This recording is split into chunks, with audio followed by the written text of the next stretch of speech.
What if living, working and starting a family anywhere in the European Union was as easy as at home? What if every EU citizen had the skills to master new technologies? What if the next big thing in AI was made in Europe?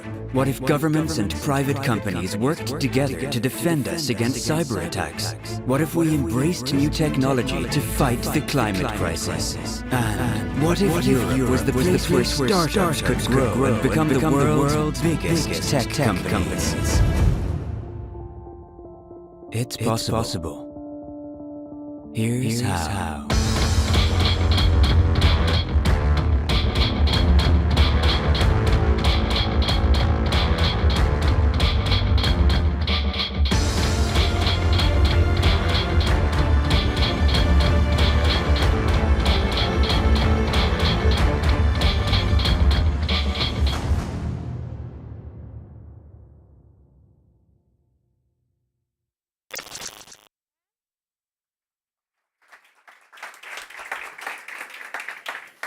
So I must say that I've really been looking forward to this. Last time I launched a manifesto was in 2019 MOD, and I think it came to us as a shock for many people that you could actually put KPIs on driving development, right?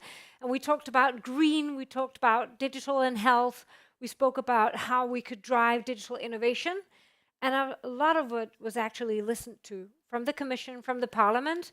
So I am extremely happy to now launch the second manifesto.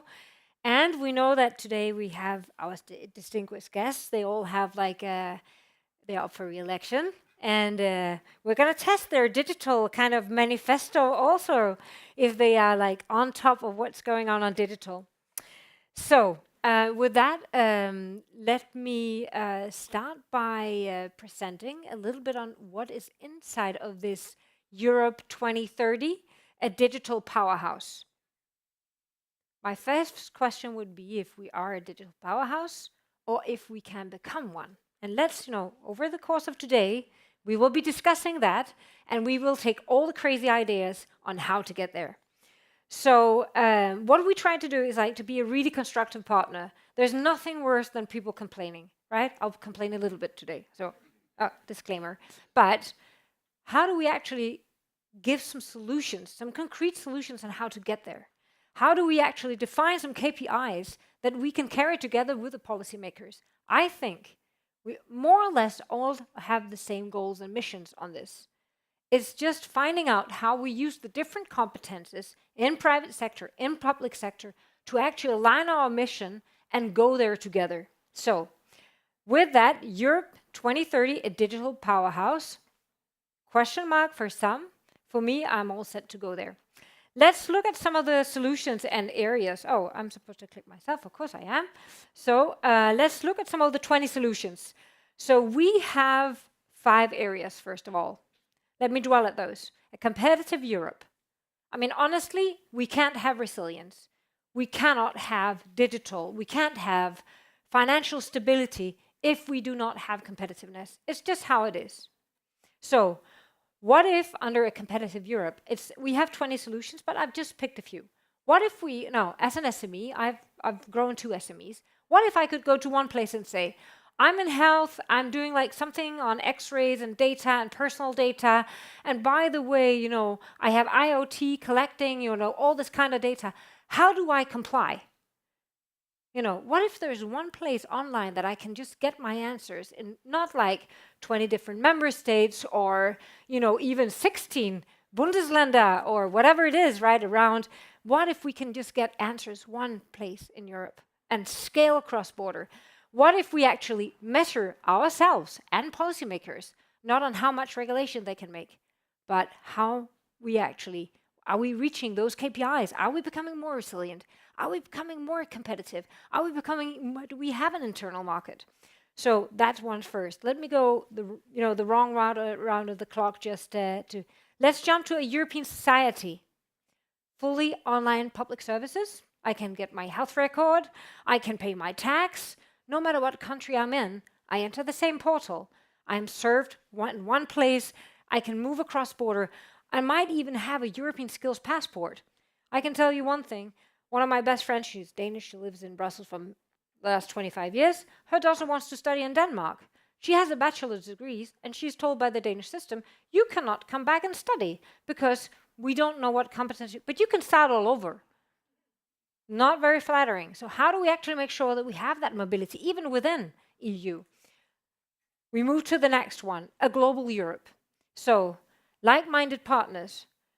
We are in times of trouble, but how do we collaborate as well as we can with the ones that does not look like us? And how do we stick really closely together with the other democracies that are also fighting for this to be the future?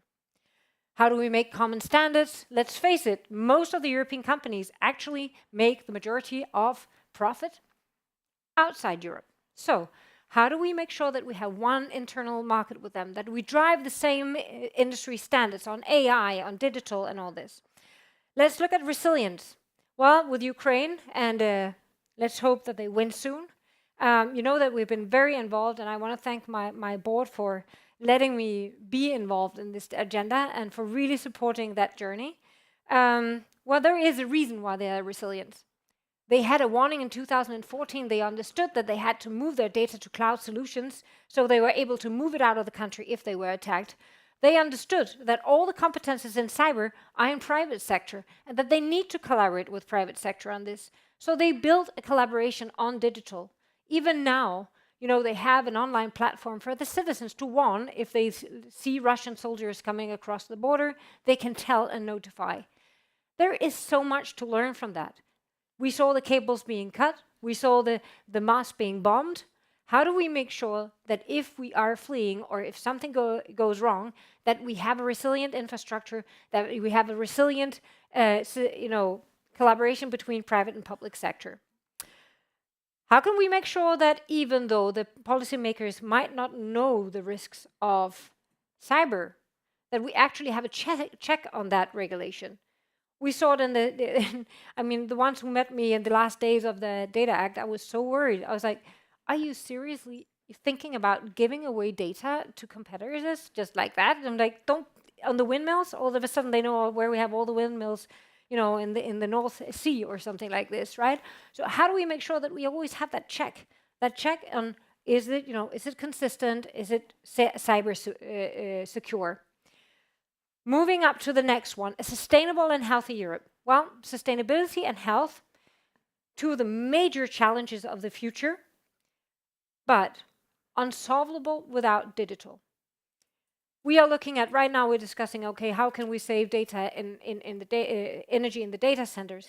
Well, it might be important, but I'm telling you, what we can do with digital in the most polluting sectors, I think we stand for 1 or 2%. But some of these sectors are up to 40%, buildings, agriculture, you know, what we can do with digital there. And there are, masters of digital in transformation in those areas, also in the member states. How can we learn from each other? And how can we regulate so we actually get that transition done and innovate and also invest there? Health, we saw it during COVID.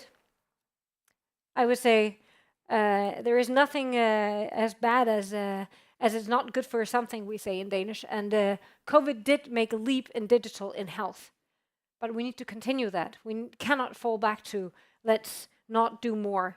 We need to be able to fight disease. We need more data. We need to share data.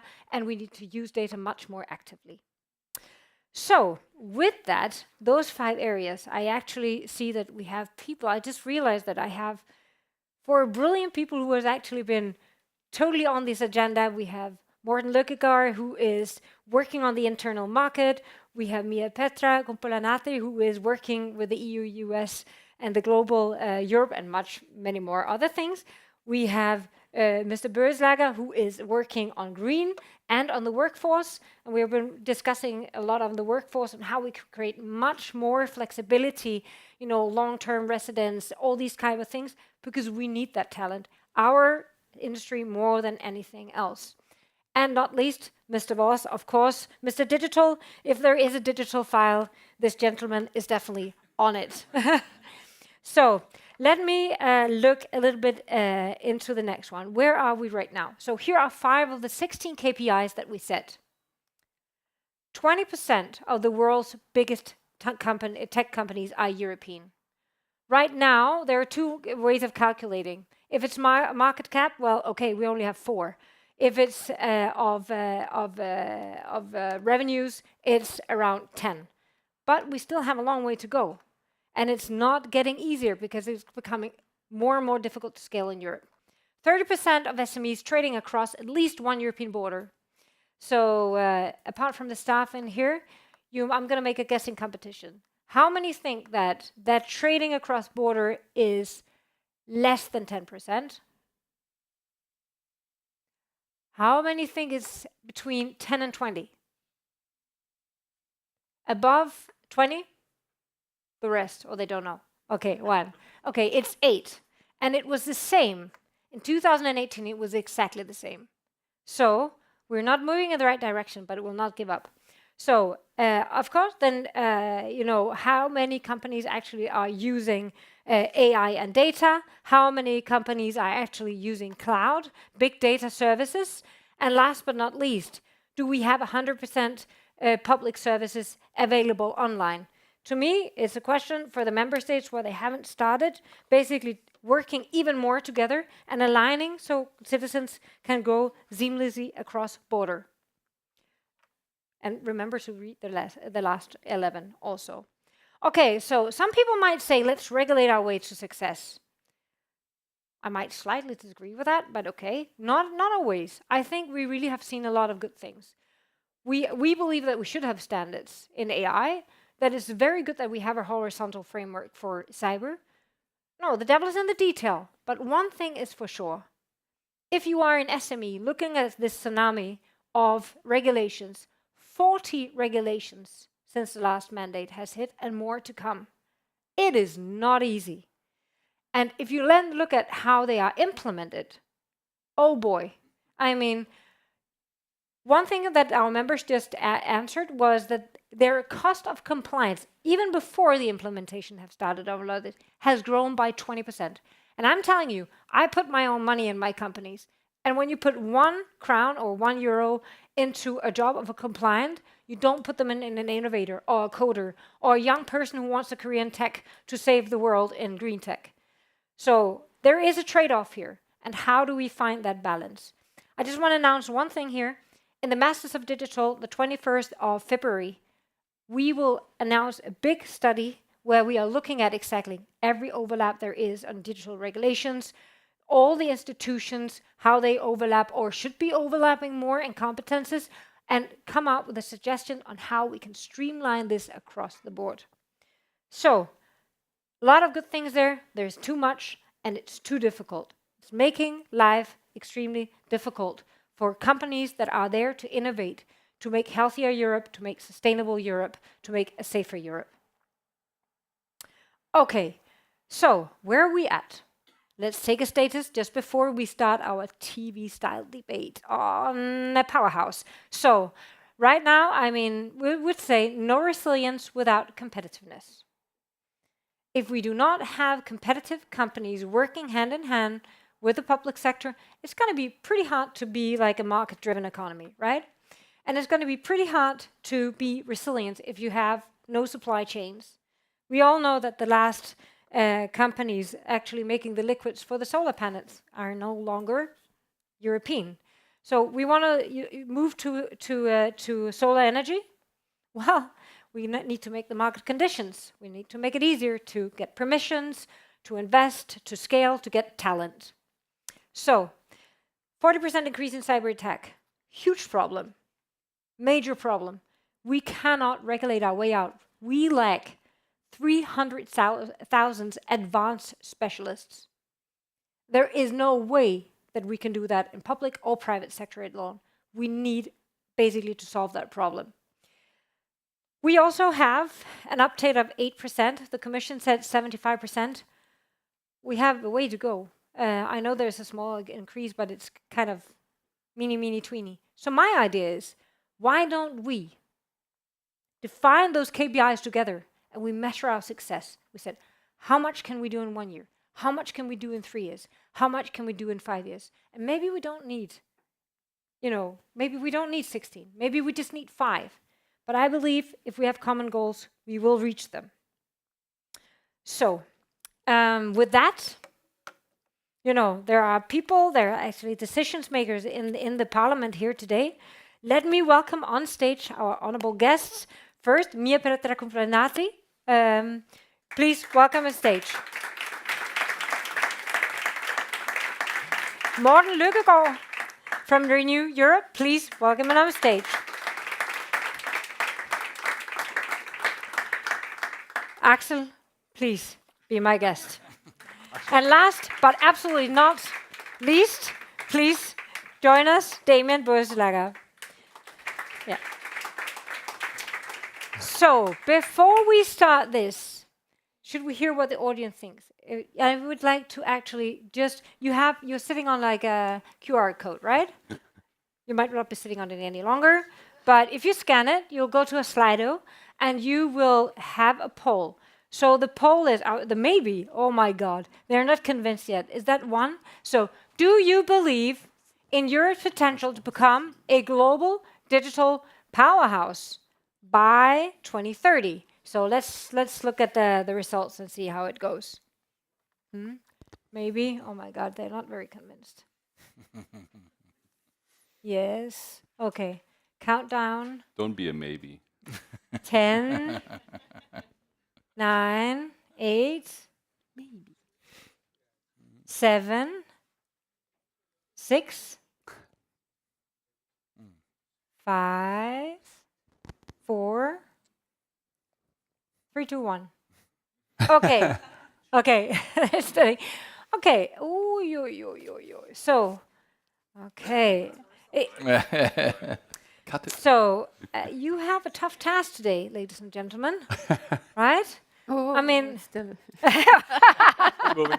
Now stop it now. There's still hope. There's still hope. Okay, so you will have during this kind of TV style debate, you will try to convince this audience, together with me, of course, because we're all on the same side, and tell how will we get there, right? So let me start by the first thing that we will have is that we'll have 4 opening statements on the same question as we just had here. Can we become a digital powerhouse in 2030? Then we'll have 3 rounds of questions, and in between the question rounds, the dear panelists will be able to challenge each other or ask questions or whatever. And then we have 4 closing statements, so questions from the audience, and we'll try this poll in the end, and we'll see if we actually manage to convince just a little bit more people. So, and I'm sure, Samia, that you had taken notes on the results, right? Good. Good. So, why don't we start with ladies first? Please, do you think that we can become a digital powerhouse in 2030? I'm always optimist, and I always believe that it's up much on the attitude.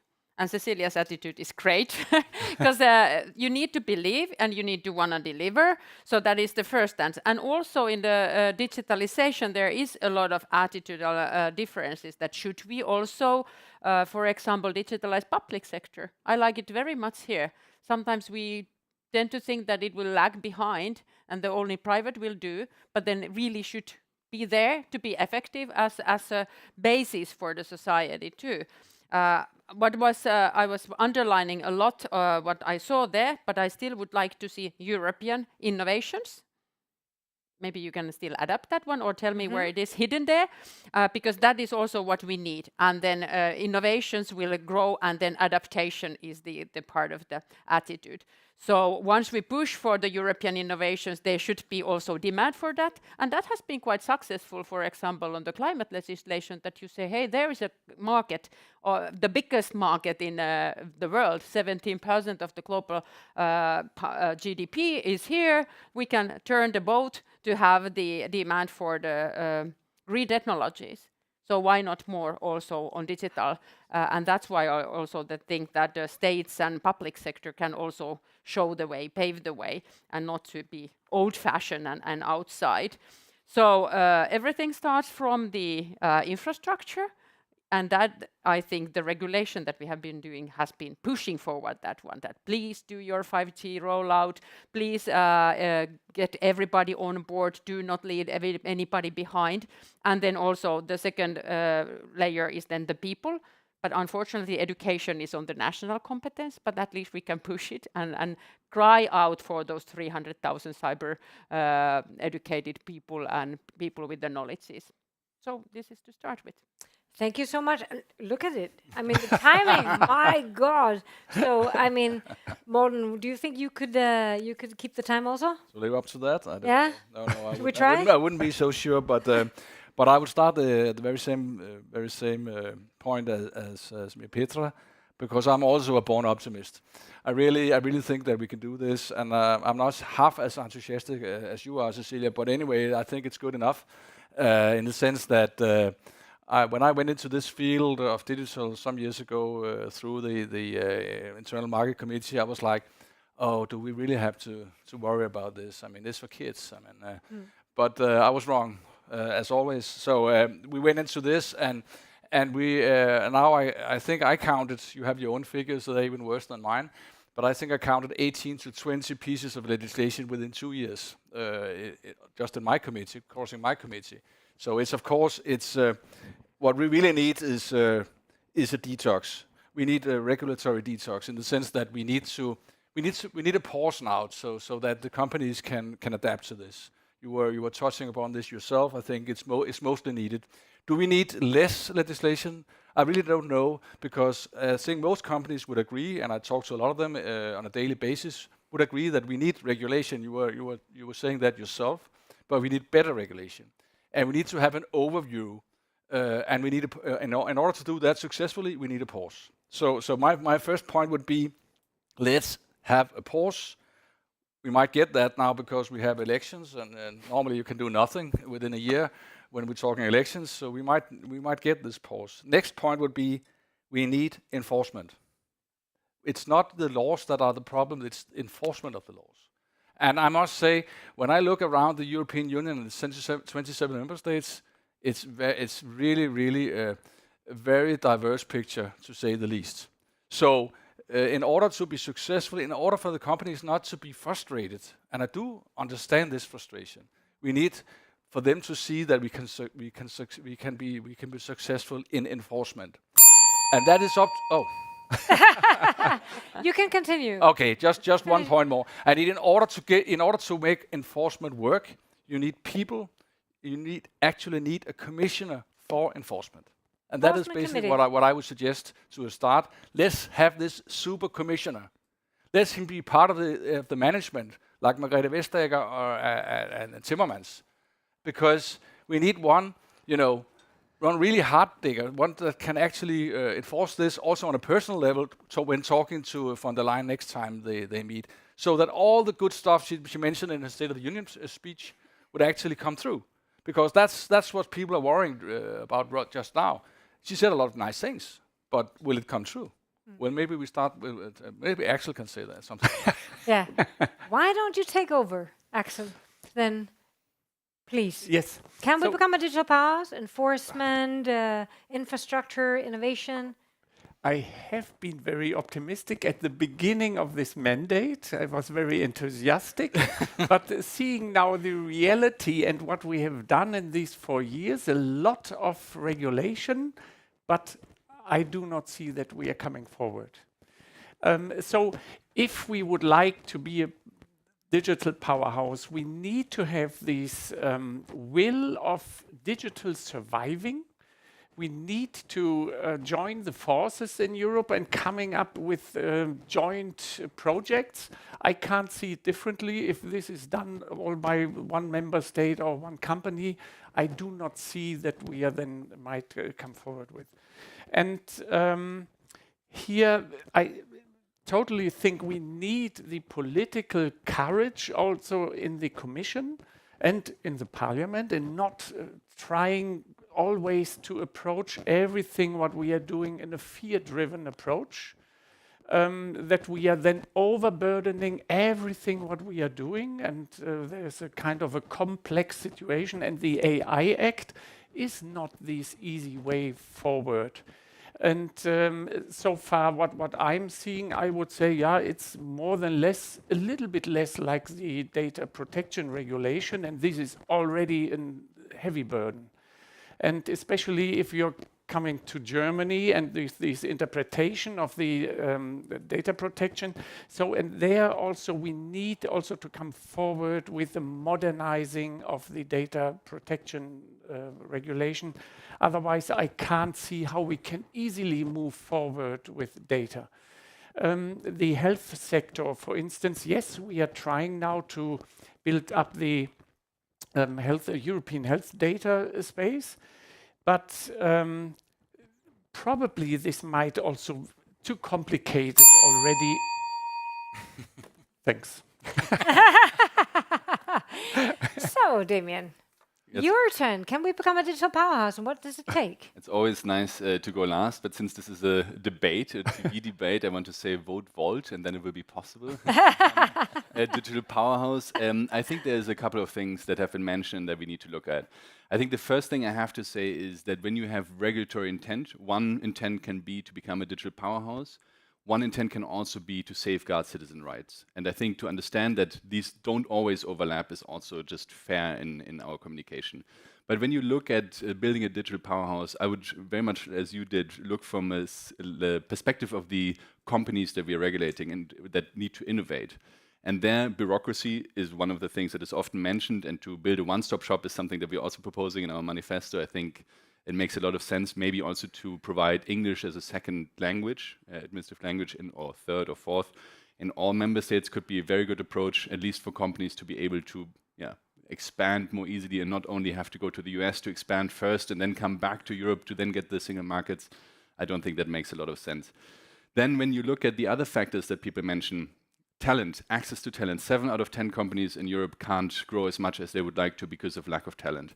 And what's currently happening with our migration policies being returned or regressing because of our current events is idiotic, to be honest, because it's really undermining our powerhouse structure. And I think it's something we're very slow and very much driven by a far-right agenda, which will really undermine our powerhouse possibilities. The third one, I have to say, is funds. We haven't really mentioned this a lot yet, especially for young businesses. This is a huge factor, and I know that we talk a lot about equity. I would be very careful with state equity, but we need to somehow think about rules, how we can unlock equity, for example, from institutional investors for smaller businesses. But we also need to look at CapEx, and this is not talked about enough. If you want to have CapEx investments, like in actual infrastructure that helps you digitize, I think there's a lot more to be done. I have a lot more ideas, but I'm done now, and I thank you very much for your time. Oh, that was on spot. Okay, so I hear like market innovation, create a market for green tech, like we did, continue that journey, make it even better. Detox, pause, enforcement commissioner. Let's really kind of make a full stop and make sure that we know what we're doing before we make more administrative burden. Health data space, much more kind of looking at the enabling factors of digital rather than being afraid and trying to prevent it. I do believe, sorry for my statement, I do believe that actually digital rights and then digital can go hand in hand, and I think that's the European way, and it should. English, one-stop shop, talent, migration, much more streamlined so we can get more talent in here. And funds, both CapEx and unlock more institutional funds. So, I'm almost convinced. I mean, at least we're a little bit more positive on that scale. So, let's move to the second question. So, if we look at private and public sector collaboration, well, we know that Ukraine has been really successful. We see a US that has much more like moving in and out of the administration, much more how can we use our strength much more? How can we, fight some of the things on resilience that we're afraid of together? So the question is, what should be done to keep your society and critical infrastructure safe in such a chaotic world? If you could choose a few things, how can we become more digital resilient? And why don't we start upside down? And with you first, Damon. Okay, vote Volt. I'm joking. So I think there's a couple of factors in your bucket that you had there. But I had a Ukrainian trainee for some time, and I don't know if you ever seen the digital wallet that Ukrainians have. I see some nodding. For me, this was insane. Yeah, they had their ID, their student diploma, their vaccination report. They could take a photo of a Russian tank driving by and directly send it to the Ministry of Defense, and they were able to donate at any given point to their armed forces. And this was all built by this digital minister who was, I think, in the Fedorov, late 20s, beginning of 30s. I don't know, I forgot. But I was really quite amazed, and so you all seem to know this. And I think there is a lot more that we can learn from a digital wallet by really thinking about how we can also get our skills more unified. I mean, the example you just gave of your Danish or Swedish friend, I forgot, that cannot study. I think that cannot be the case. This is not only for people who come from the outside to Europe, where it's already a nightmare to get their skills approved, but also still within the European Union. And we say we have the freedom of movement and everybody can go everywhere, but it's not working yet. And I think there a lot more can be done. I would also say that when we think about the digital infrastructure, there's a lot more to be done, especially for critical infrastructure, and maybe that's something that we can discuss a bit more. When it comes to AI, I think we are all still in this either you're for or against debate. And for me, it is too simplistic. I would love to see from the doomsday people more clear scenarios of how we are all dying, because this was just last week again in the US, somebody told me, this is over, we are already too far ahead. But I need these scenarios that are a bit more precise so that we can actually regulate in a right way to understand. But I think it's important to keep these risks and to also understand what the concentration of wealth can actually happen if you have a couple of foundational models and how we can deal with that with decentralized taxation at usage level. Thank you very much. Thank you so much. How can we become more resilient? How do we increase? We know all the dangers, but do we know the solutions? Let's cross fingers that we will know. Of course, at first, what was mentioned already, skills is one point. If we are looking to other regions in the world, they have this already at grammar school. And so I do not see this so far in Europe. And that's why we need to face the reality, digital reality, in saying, we have to train our people. Then in a federal system, also in the European Union, everyone is proud of its own structure. And here we have to think more centralized, probably especially in standards or the interoperability and so on. People can move forward, but we have to set these standards and making this available for all the possible, the interoperability. And here, once again, I would say also we need a kind of a flexible legislator at the end, that we might come forward with a kind of this legitimate decision or democratic legitimate decision in 3 months or so to frame problems. And also, once again, you need in this federal system, in a way, the will in coming forward and setting all these points and trying in the digital or in the administration that we are coming forward with these. But then, of course, cybersecurity is the most important point to enable all these. And here we should focus on that we have a well-functioning system in place and training all the time, because the attacks will more grow than will be less in the future. And that's why I think we have to focus on these and really try to come with a strategy and then enable these in a way that we might be resilient one day. A lot of skills here. I mean, it's really good, because I think one of the things that we're also discussing is how do we actually become resilient through having the right skills. I mean, I lived some years in Asia, and I can tell you they study, all the STEM skills and digital skills at a very early stage. And if we look at governments also, a lot of digital skills. As soon as you enter Europe, it's not on it's like, well, do we need a digital curricula? It's pretty much the only language in the world. And by the way, linked to our security. So I think that we are onto something here. So increasing resilience, internal market resilience, financial resilience. How do we do more things? Well, coming from a country that actually have some success with building on public-private partnerships, namely Denmark, I'm not afraid of this. I think that this is actually the natural way forward, and I think a lot of countries could learn of that. I mean, basically, it's about trust. I mean, Axel touched upon that already from the start. I mean, now you're using the Ukrainian example. I don't know much about that. Or I heard about Microsoft and all the good things that are done there. But I've been several times to Estonia to give an example of a member state actually dealing with this quite successfully, where they have this kind of all citizens, membership or ownership to the whole thing, and when we were there, we were surprised. I remember the IMCO committee were there. We were all asking the question: are you afraid of this? You are so close to the Russians, and you can get yourself into all kinds of trouble because you have your vote digitally and so on and so forth. And it was like, why do you bother? I mean, we have been working together with the CIA for the past 45 years. I mean, we know all about the loopholes and the risks. So you just get on with it. And this was for me an eye-opener, because we need this trust in doing things and development also in other member states. And that brings me to my second point. I mean, the big elephant in the room is we need more Europe in order to do that. I mean, you didn't say it, Axel, but well, you mean it. Mm-hmm. We need to this federal.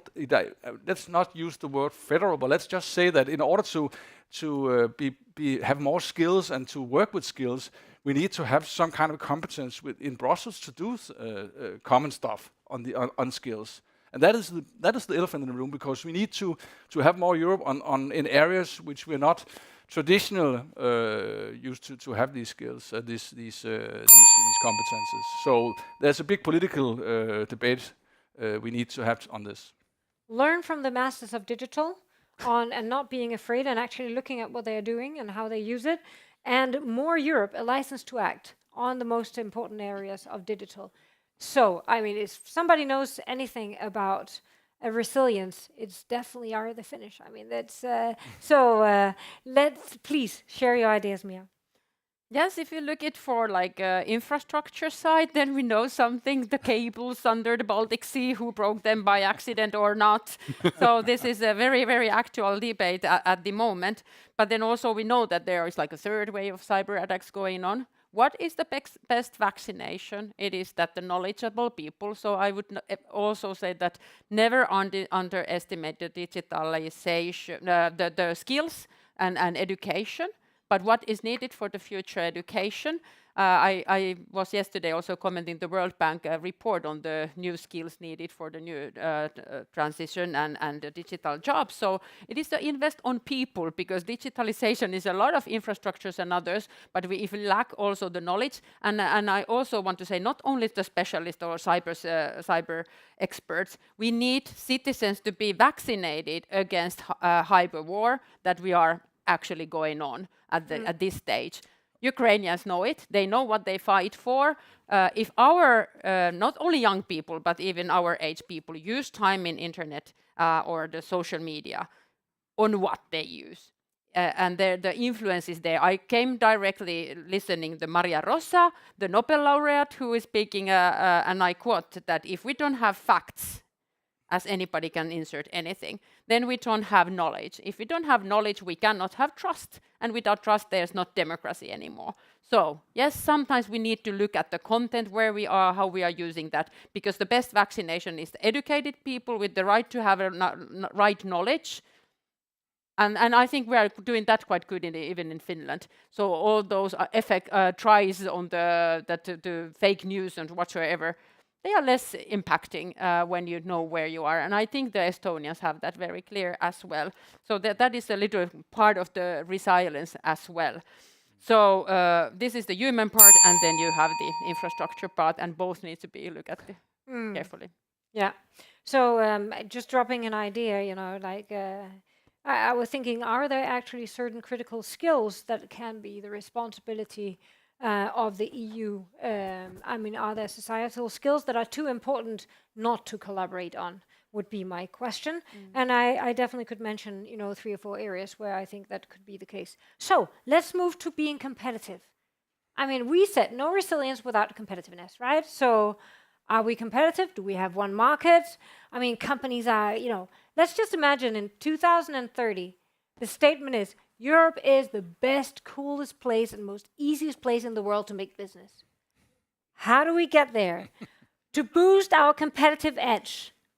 You mentioned the detox, but, there might be other ideas, right? So if to get there in 2030, how do we become the most cool, easy place to make business? Okay, let's start this time with Morten. Well, I'll be brief on this one. Let's try to look at our friends in America. I mean, we just came back, 4 committees.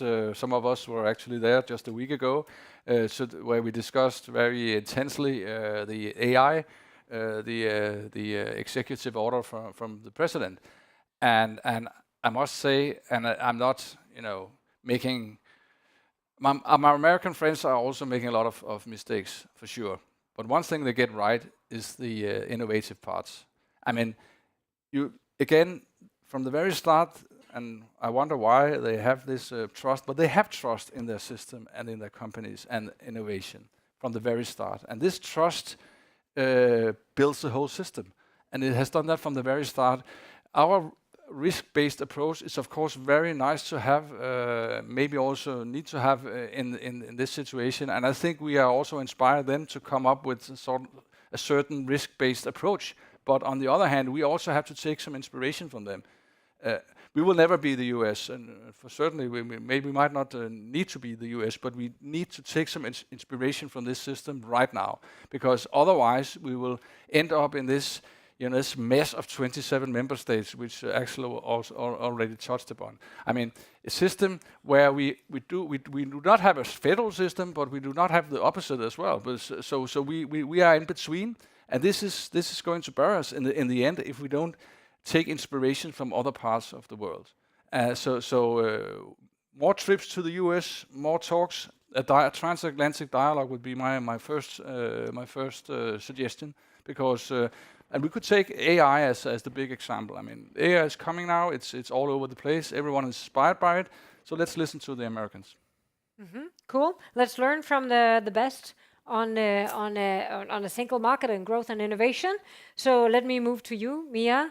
How to become more competitive? I mean, I also spent last week, the whole week in Silicon Valley, so I have a lot of ideas. But I also had a fire chat with Lina Khan, who is leading of the Trade Commissioner, who is challenging the big tech that they don't do everything very right. Because if you look also only the amount of the power of big tech in the stock exchange, and you take the 5 out, US is not delivering that great. So that's why I believe that there is possibility for the European powerhouse also. So it's not yes or not, or it's not only the measure the few big, but it's measure everything. And we think that in Europe you have like more startups than in USA. But why do they stop? And that is to look at. The finance is very, very, very big part. And of the finance, you have almost everything in the island or where I was the last week.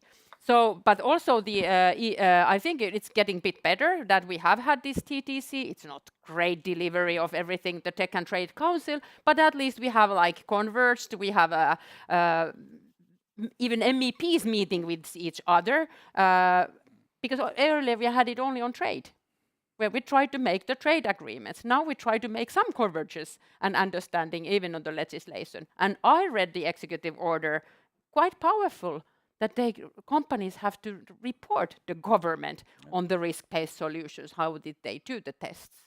It's pretty powerful with the parliament or with the legislative congress that cannot make any legislative proposal, hardly budgets or elect the chair for that. So not everything needs to be copied, but what I understand is a lot of the attitude and acceptance of the digitalization to happen. So not to break the machines that they will take our jobs, but instead be adaptive and wanna go there and not wanna to stop. I also want to give one credit from far left to the far right. You actually, Axel mentioned that we need something like European industrial policy, and even I understood some funds, because I think that we are not delivering that the best we can find in Europe is finance. Now we started with industrial policy, but the digitalization is not too often mentioned. Digitalization was part of the RRF that split everywhere. So also we didn't see that digitalization as one possibility to grow big industrial sector. So, I mean, if we don't bounce ideas, we don't get any good ideas, right? And I hear you say, like, executive orders are maybe not such a bad idea. I heard more federal state, maybe let's not call it because nobody wants it, but maybe we actually need more competences on some of the areas of the future that are no longer the same than we did the treaty 120 years ago, not 120 years ago. But, okay, Feels so, like. Axel, I have if I had a company, I had a few, right? So if I have a company now, and I'm looking at Europe and I'm thinking like, what a cool place to make business. I'm gonna stay. So at first I would say Europe can provide to the world something what is not existing, linking values to technology. But we have to be as fast as the other regions without linking these values. And if we are coming to this point, then it might getting better. We need a good also digital administration, because a good administration at home means also a kind of a good way forward for competitiveness. Then, of course, a precondition is cybersecurity, funding, also venture capital, infrastructure and research. And if we are focusing also on research and probably prioritizing a bit more, that we are all doing here or coming forward in one of these elements, if this is self-driving cars or green tech, smart farming or whatever it is. But definitely it has to be AI. So here we have to come forward with, and as a kind of a accompanying point, I would say probably we need also to have a break for this public procurement thing if we are coming to the administrations, just to invest and not being delayed by all these processes. We need probably also to streamline a bit more the governance structures of all these acts you have mentioned, to make it more easier and not that companies have to face all different governance structures. So I think this is a task for the next mandate, and probably it might also be quite helpful to reduce reporting and information and whatever obligations, and trying to do this more in a digital way forward. Great. So, last again, but not least. Yeah, so you wouldn't maybe think that standing here, but I'm or identify as an ordo-liberal. And to be honest, I have a bit of an issue, because I think when we talk about competitiveness, we often talk now about more funds by the public sector to be put forward, and we talk about state aid, and we talk about loosening these rules. And for me, competitiveness is not that Google is European. And I think for Breton, for example, then we would be very competitive. And also you measure, your KPI, our top companies are European. I don't believe in that so much. And there was some mentioning of maybe by Mia Petra, also by SMEs. I want to make sure that our market rules are not completely undermined, and also interior market rules. So Germany spending 10 billion on one chips factory sounds great, but how is that in line with our European market rules? How can a Slovenian company or like a Slovenian government compete with that? I'm really afraid that we are going fully in, let's spend as much as we can, because we are confronted with a China that definitely has these kind of state aid supports, and also the US, which is going a bit more in this direction. I think they are smarter about it with the tax breaks, yeah? But still, I think if we want to be competitive, let's think about what we should do as a state and what we should do as innovators. And as a state, we should make sure that we get out of the innovators' way, and that we ensure that there are no barriers to entry by large concentrated markets. So for me, this is really an important message also, to get a bit back to what the role of the different players is in this field, and not think that we as regulators know everything that should happen and should have all the funds in our hands to have some form of state-directed policies. And that also is a bit giving responsibility back to you It also means that we as administrators, we should make sure that we are better. I mean, just last 10 seconds, our digitalization minister in Frankfurt is from my party. She thought she would digitize Frankfurt. What she had to deal with is that all her digital staff was going away, and they were not almost even possible like to hold the file of the data, the voter data in check. So when we talk about digitization skills we need, but we need to do our homework on the administration front, and I think we should also leave it to the public sector to innovate. Cool. So I definitely hear some trends here. I hear, let's learn from the ones who do it the best. Let's try to look at how they act, both in how they regulate or do not regulate or take decisions. Let's get out of their way. Let's remove the barriers. You know, let's make sure that, you know, market barriers to, as you said, high concentration market, you know, but let's fix the minimum. Let's make sure that there is a market economy. Funding, yes, no, different views on that one. Maybe just an idea on, for example, I think that around 50% of our GDP is public sector procurement. So what if, for example, there was like a scalability strategy for public procurement across Europe, which was the same? Maybe like 25% of the funds needs to go to scalable companies, SMEs. I'm just like, could be an idea. One thing is for sure, competences, capital, and a common market, or speed, scale, and single market are all words that returns. So, do you want to challenge each other? Anybody wants to challenge each other? Well, did anyone record what Dominik just said? I mean, such a sweet liberal music. I was just You wouldn't believe it, but I read Hayek in my university, and now I'll tell you something which is a small little detail. But if you open the Constitution of Liberty, the first chapter of Hayek, the liberal, what will you find is, and I'm not a fan of this, by the way, but is a minimum basic income. Because he says, my whole liberal theory only works if we are free to choose which contract we engage in for our jobs. So let's make a minimum basic income for everyone. So we also have to be careful. Sorry. No, it's okay. But maybe if I could challenge what was said over here about. I think she also wants to challenge you. So go ahead. Okay, no, but it was just when I started talking about trust and about how to look to the Americans, and then you talked a little about that they were not doing things right. I think financing, if we take that point for one, I think that in order to have investment, in order to have all this financing that we all want to happen, you need trust. And this is basically coming back to my point.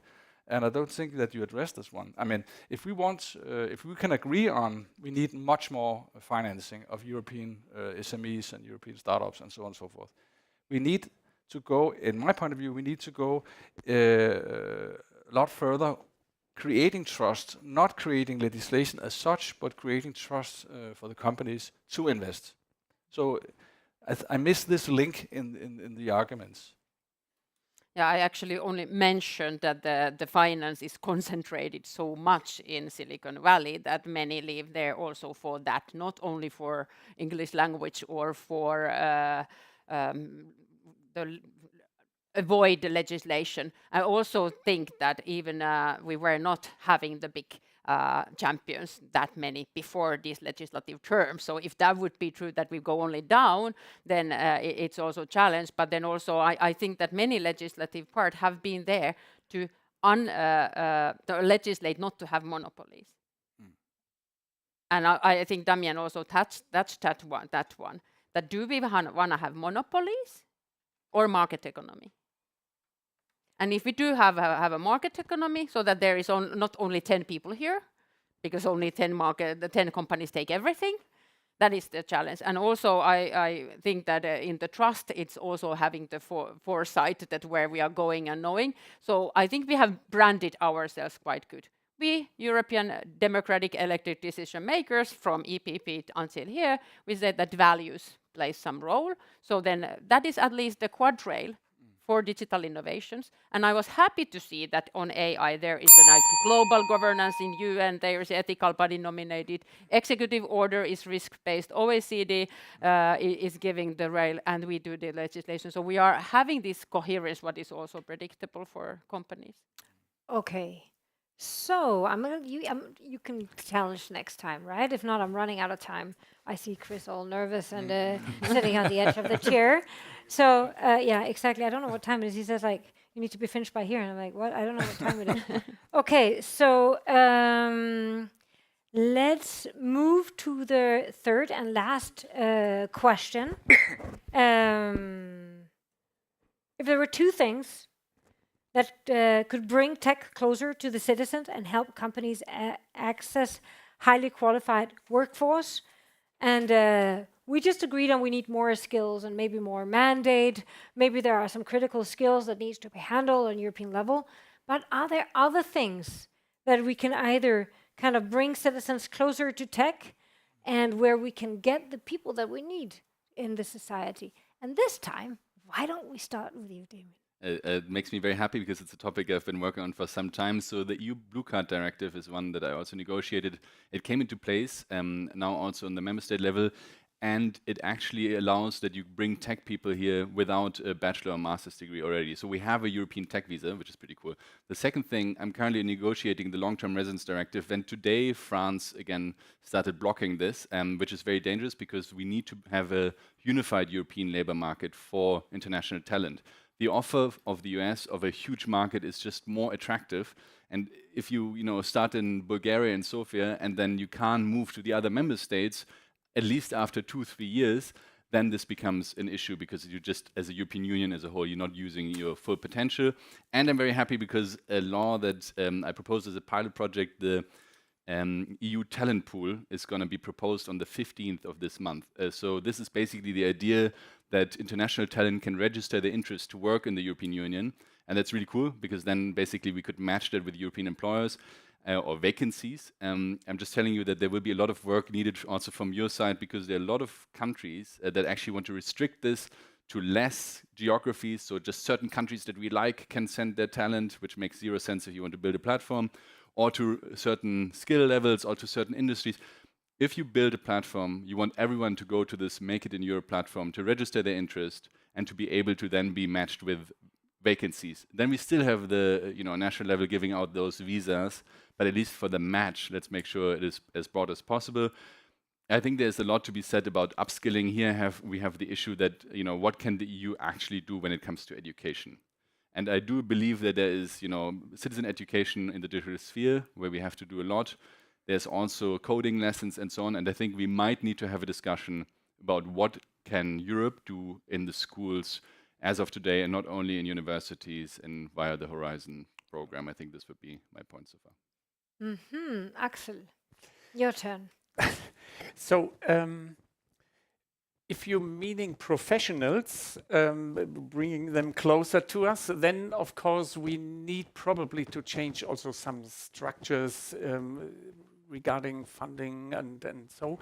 What they are loving probably is the freedom of research here. So we have to empower the research in a way and then trying to make out business models out of it and bringing these then to the consumer or to the individuals or users. This then trust, of course, is always playing a role as far as I seeing these. So you have to secure these, and then once again, what we mentioned already is the skills from the beginning to get a feeling for digitalization, get a feeling for algorithms, and trying to bring this knowledge further and kind of an idea of these. So, and what I also would say, if we're looking to the European field, probably these consumer elements like social media, this is gone. I can't see that we are succeeding there. But finding our niches, this might be something where we can add on and where we can be successful. And here we need then these professionals also going in these directions and finding these niches, making business models out of it. And then we can get here something forward. But for the individual one, of course, there is always playing security, kind of an insurance probably, if you're doing something wrong that you are not getting bankrupt or so. The digital euro might be, in a way, one point forward also in making more trust if you're coming to the internet, and that you not have to deal with bitcoins or cryptocurrency. So I think this might be some points. Well, Digital Europe is going to be a big file, right? So I hear, portal access to foreign workforce, better conditions, better matchmaking, coding lessons, research, access to more research, Digital Europe as Euro, not Europe, of course. Digital Europe is the solution for everything, but apart from that, no. So, Mia, how do we move digital closer to people, and how do we get access to the right talent? Yes, there was that you have to go to Asia to see the people starting the digital education. You can come to Finland. So it has been there for longer that you take it, and I think you can even evaluate now that is it going too far, as my daughter doesn't have any book and she's still 17, not a single book from the school. So I said, please look at the mathematics, have a pen and think. But they all learn to think on the screens. So that's still something I think you have to look the cognitive studies afterwards. So, but at least they are digital and they are learning a lot and be prepared. Don't anything more. How to make them read books again is the next question. But then I think that this education and reskilling, upskilling, how many we nowadays add when we do any document is important. That also the workforce at the companies at this stage on those 92% of SMEs that are not trading, or the companies that do not use the AI or do not use. We cannot just push them out and wait next generation to come. So we have to have something for those people. And I think it's best always to inform the people at work that we are doing the digitalization and educate them. So take on board. That will get a lot of people closer to the digitalization if they know how my company could do that. So it was like, because something we have been doing good on the climate change. And I think suddenly in Finland, the trade union started that, hey, what should we do on the climate change? Because otherwise they will be pushed away on the talks. So they included, had the ideas. At my workplace, we can do this one, and they were integrated to the innovation. So something similar could be happening on the digital. So it is not only that, hey, my employer will start surveying me with my sweating or speaking tone or my gestures or face recognition. Because some people think that is the digitalization. So build on trust, also inclusive way that take them on board. They might be good ideas that, hey, I heard that I can use Uber this way or that way. Why not in our company we can do something similar? So I really, really hope that one. And I had to mention earlier that trade is something that we are delivering and data transfers. So I hope that was mentioned now. Could have been on the resilience or other parts as well. Yeah.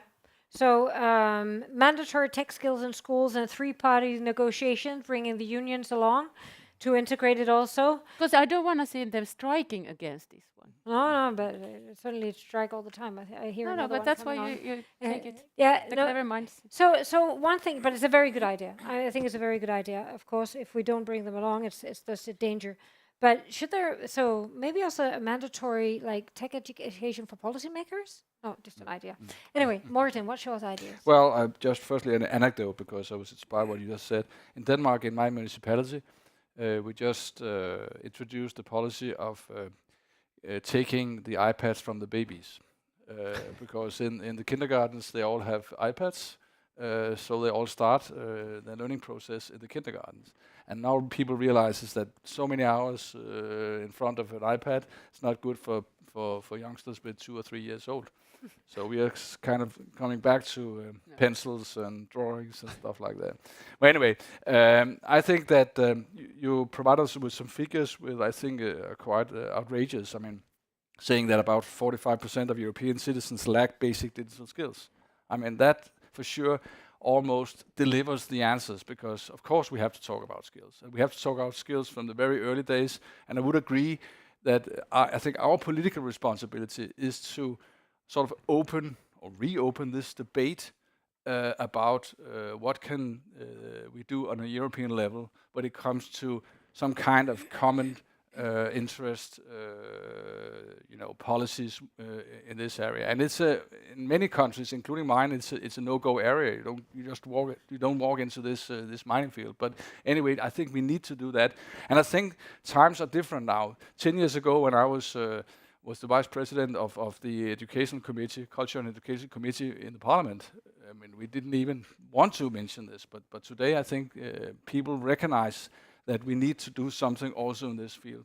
So I would very much agree what's been said without repeating it. I would just say that we need to have a look also politically on what to do on a European scale. So it's not only Danish and Finnish first world problem we are discussing, but also what can we actually do with, in Romania and other places where this really is a much bigger problem. Yeah, there are really huge differences, right? And it's even now we see governments that normally was not higher in the DES index. We've seen in Spain going from 16 to number 6 or 7 in only a few years, right? Amazing job.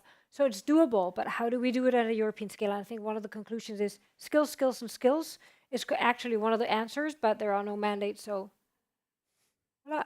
I mean, there you go. So maybe just 1-2 minutes if anybody wants to challenge each other on this one. No? Oh, God, you're so friendly. Okay. So let's then basically we are going to go first to the audience for a few questions.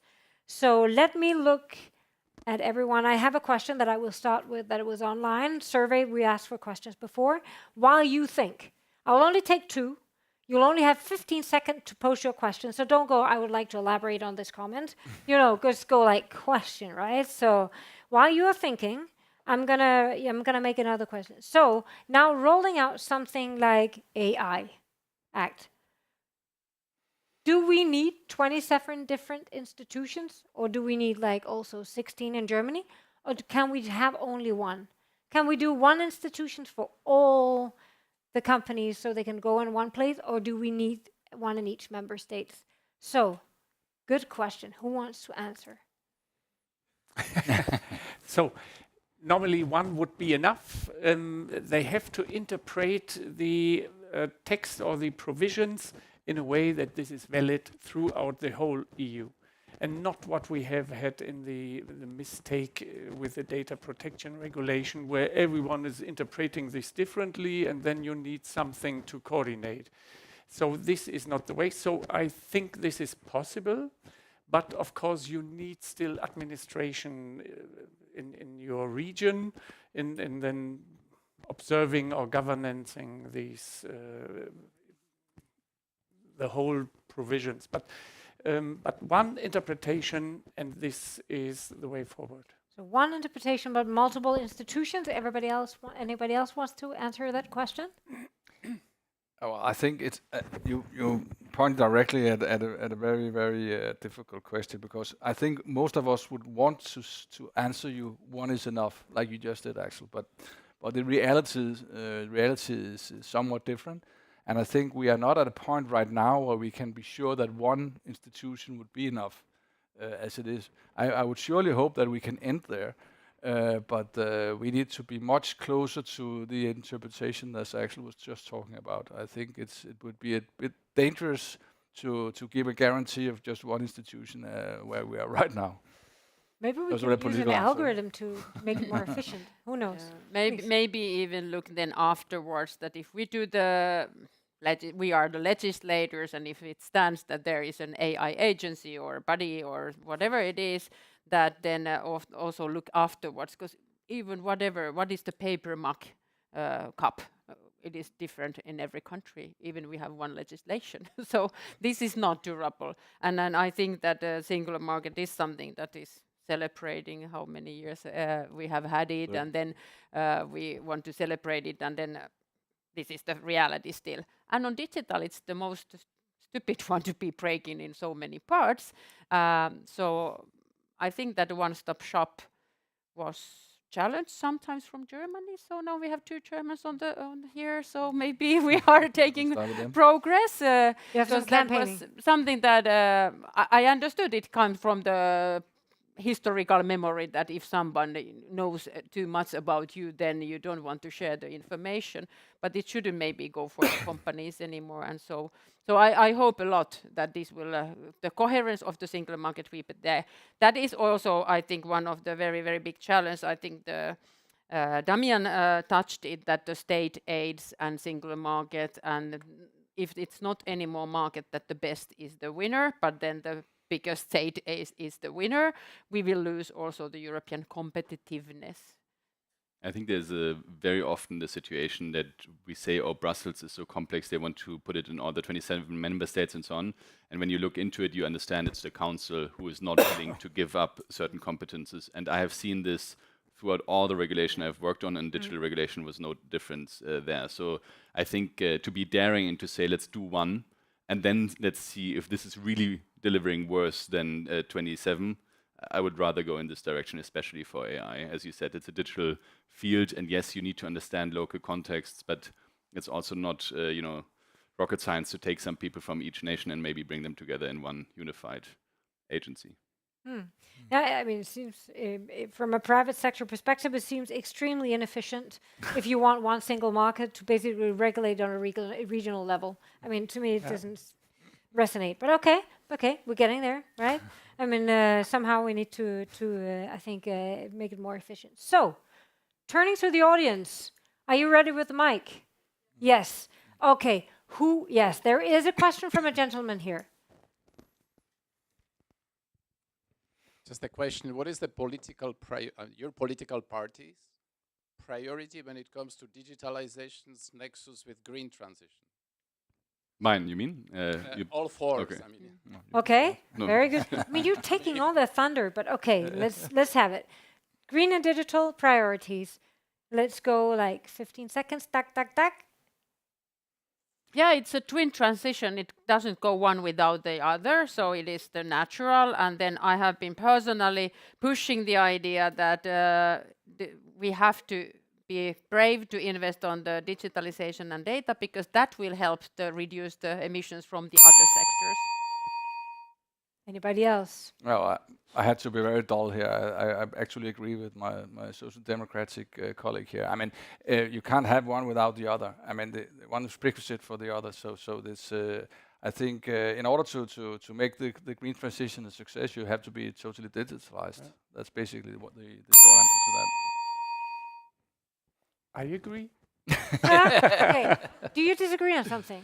I would just say there is a use case which is a bit more, let's say, tangible, which is smart grids. Yeah? And I think if you actually understand that you can use the digital capacity, for example, of algorithms to understand some of these environmental and climate issues, then I think you can make a big leap forward. Yeah. If I may answer your question also, I think we need to focus where the biggest gains are. Where are we polluting the most, and how can we basically use digital to solve those challenges? Okay, next question. Are you happy? No. Very happy.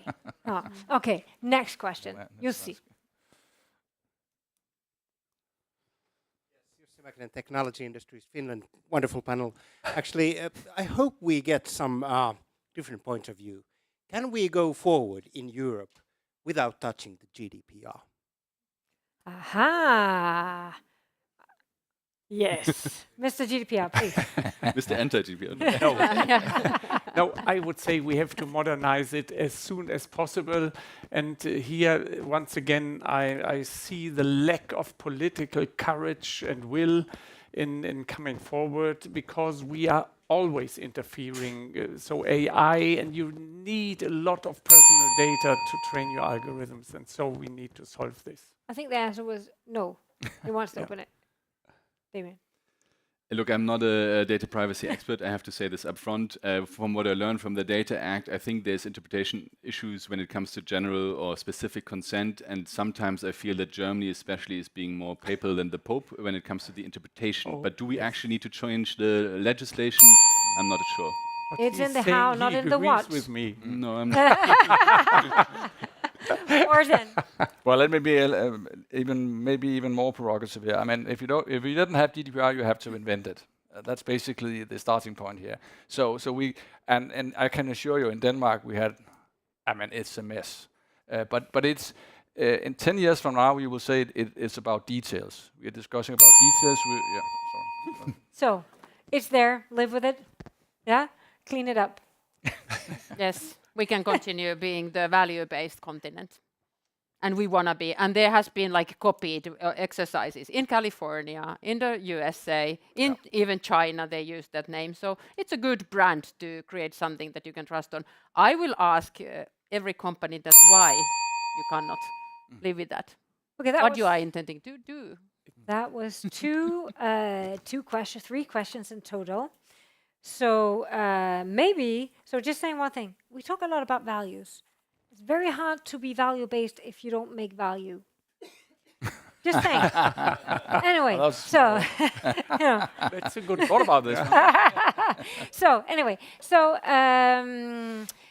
Let's look if these ladies and gentlemen, if you have a digital manifesto, right? If you haven't convinced them yet, let's see if you can convince them. You know, the formerly known as Twitter, you had 140 characters to explain yourself. Okay, so if you only have, can we pay and then get more? No. So if you only have that, what would be your digital? You go to your voters and you say, right? So, who wants to start? I can. Yes, please. I would say, I guess, something like excellence to create a powerhouse, a digital powerhouse needs industrial excellence and it needs policy excellence, but it doesn't necessarily need industrial policy excellence. Okay, wow, that was good. I need to think about that. I would just list what I would like to have: priorities, less data protection, or the modernizing of GDPR, and more political will, courage in being more open, also enabling AI in a way, because this is the fundament of everything what is coming. So we need to be having kind of an easy approach to it, and of course a lot of money and something like this. But this is what we need to do, and I'm very much convinced the window of opportunity is closing. Therefore, we have to have a strategy in place and executing this. So, less strict enforcement on GDPR and more use of data and algorithms. But not unnuanced, but It's a way of more trying to frame this more in an easy way and not too complicated and over-regulating in a way. So what I'm hearing all the time is, there's a risk here and there, and this fear-driven approach you is used wrong. the 140. It is much more than Yeah, it is. characters. Let's see. I put some smiley faces behind my. Probably I mixed the numbers to 401. 140 characters. Can you do it, Morten? Well, you have to work with headlines since you have 140. So let me try. The EU must be the world's digital light on the hill. In order to do that, we must invest in skills, we must have a regulatory pause, and we must have a commissioner for enforcement. Voila. 141. Hey. Mia. He's a journalist with the titles. But I was writing here because I didn't know this before, and so I didn't count, but I made it here. Make your future, be part of the trusted, digital, human-centered digital society. We invest in skills and democracy. AI is fun. Okay, let's give them a hand. Well done, well done, well done. At least, I mean, digital is definitely high on the agenda. I mean, when I went through the industry, God, it's long A million years ago. Yeah. It's a lot of years ago. Anyway, people are like, why would you want to do digital? It's so boring, right? I'm like, are you crazy? It's so fun, right? Now everybody thinks it's fun. So, okay, or dangerous, by the way. So, let's look. Have you been convincing? I mean, did you convince that we actually can become a digital powerhouse in 2030? please do go to your Slidos. So it's a yes, maybe, no. Will it move? Are they convincing? The no is Oh my rising. God, no, but right. Maybe. A bit Yes, more. maybes. No. Oh my God. Oh, we need to work on the pitch. Someone hacking this? Or? Yeah, yeah. Ah, yes. Okay, counting down. 10, 9, 8, We don't. 7, 6, 5, 4, 3, 2, 1. Okay, so let's look at it. Ended up in Oh the my God. Okay. That's what I call winning with a small majority, right? Okay. I mean, at least it was better than before, no? It was better than before. Marginally. Okay. Okay. Yeah, yeah. So, can you stop the survey now, please? Okay. There is definitely one thing. I mean, we moved forward. There is more yes now than before, but there is still a road to be convincing that we are going to walk the talk. I would say common goals. Let's measure ourselves on a quarterly basis on the progress on becoming a digital powerhouse might help. And with that, let me close this session off. I would like, before you need to stay, you cannot go anywhere, please. Good. Can we please give a round of applause to these amazing panelists?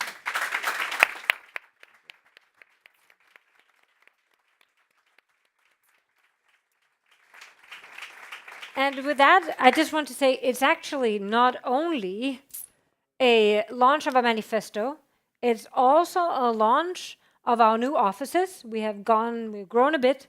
And with that, I would like to ask our president, Hillary, to come on stage